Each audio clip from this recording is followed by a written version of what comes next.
Here's Survivor, chapter 55, entitled Another Bell Rings. Oh, yeah. The bell rang and she put down her glass of wine and headed for the door. To her surprise, Alf was dressed up too.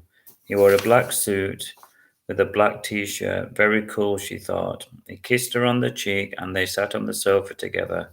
She felt comfortable but excited. She decided to tell him about her life, but she kept the really bad things to herself. He listened attentively and didn't interrupt. He's very gentle, she thought. He reminded her of Keith. She mused. She didn't want to depress him, so halfway through, she decided to change tack and tell him about her hopes and dreams. He was impressed and he was intrigued and excited by her artwork. I'm just a beginner, she said bashfully. He surprised her by offering to try to sell some of her work, and she laughed, embarrassed.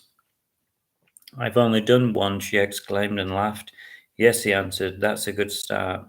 Now you can do more, he said. She was definitely warming to him, and when he put his arm around her, she didn't flinch.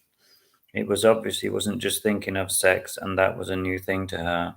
They watched the film together and slowly drank the wine.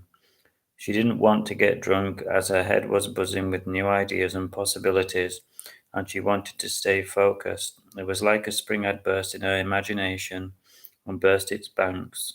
She decided just to go with the flow.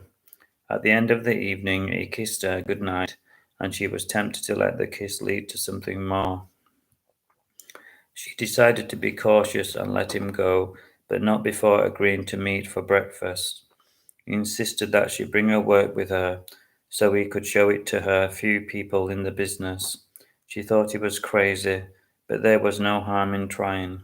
She said she was worried about returning to England in a few days' time, and he'd amazed her by offering her a place to stay.